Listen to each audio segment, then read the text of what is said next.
Sam said is what inspired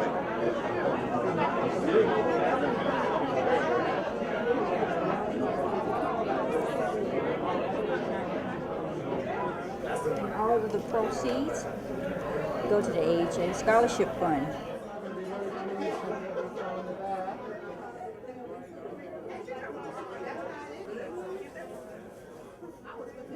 We don't want to hear about it.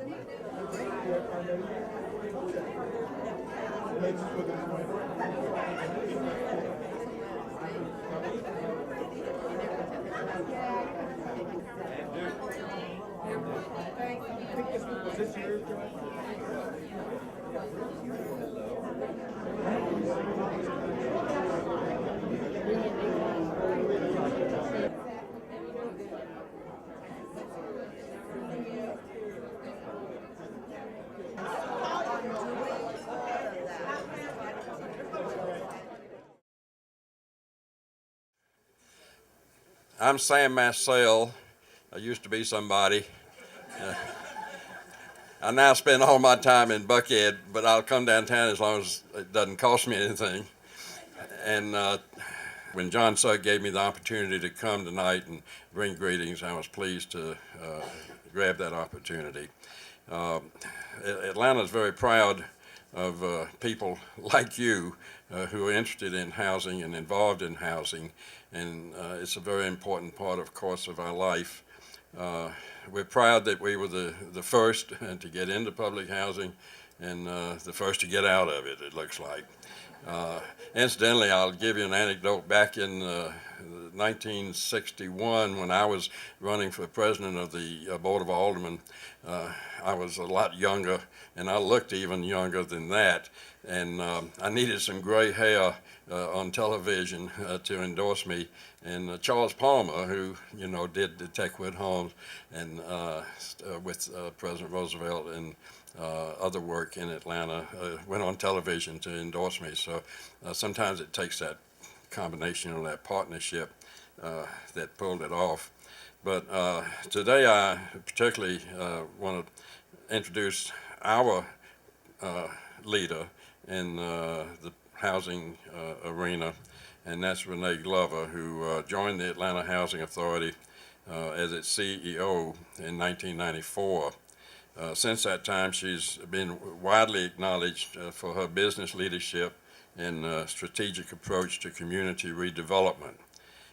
She pioneered a master planned, mixed finance, mixed income residential development where families of all socioeconomic profiles live next to each other in the same amenity-rich communities. As a result, she's been nationally recognized for her role in transforming U.S. urban policy. Renee, you know how much I appreciate you, all of Atlanta does, for what you've done for us, and don't you even think about leaving. Ladies and gentlemen, Renee is going to introduce the panel. Thank you.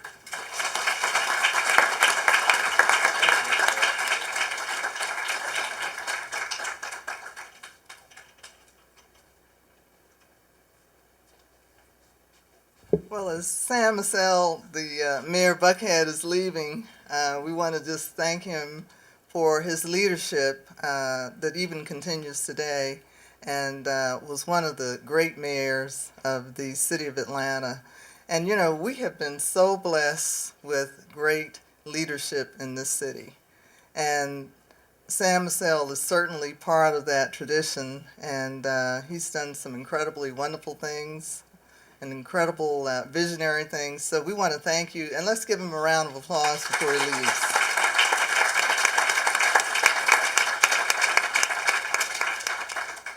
I also want to recognize in their absence Mayor Shirley Franklin, who has just been incredibly wonderful and visionary and powerful and effective during the last 7.5 years. She's coming up on the end of her term, and we have term limits in the city of Atlanta, and so she will be finishing up. But the impact that she's had during the wonderful renaissance of Atlanta has just been spectacular. So let's give her a round of applause as well. And then, of course, Mayor Andrew Young, who's also a former UN ambassador and just an incredibly wonderful and powerful and visionary leader, agreed to co-sponsor the event this evening. He also is not able to be here, but certainly during his tenure and even continued today, he has had such a powerful and wonderful impact in the city. And really, you know, there are aspirational cities and then there are cities on the decline. But I would say that the reason that Atlanta is the city that it is today is because of this wonderful and powerful leadership. So if you join me in applauding them in their absence. And then I want to say a personal note about Mayor Maynard Jackson, who was just so incredible. I mean, he is beloved and always will be. And he, in fact, talked me into getting involved with the Housing Authority. When he asked me to sit on the board, I thought I had angered him in some way.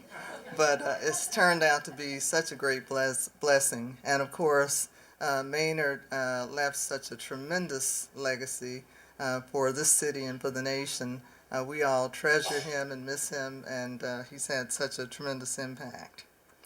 I also want to recognize the board members of the Housing Authority. You talk about thankless service. That's certainly where it falls out. But we have had tremendous leaders on our board and who served and who stuck with it. You know, change is always interesting because it causes people to reflect, push back, think.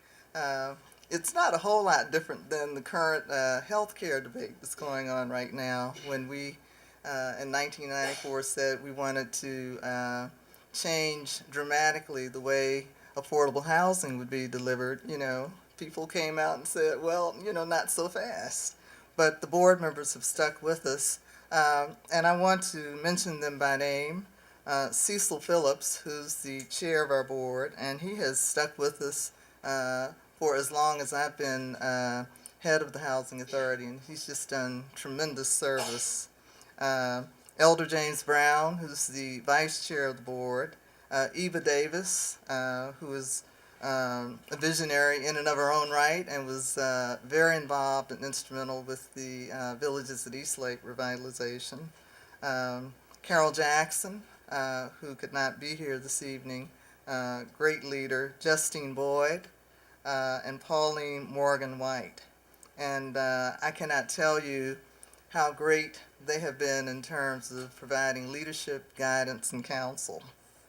I also want to mention the members of the panel, and I'm going to save the best for last, so I'll come back to our dear friend Henry Cisneros.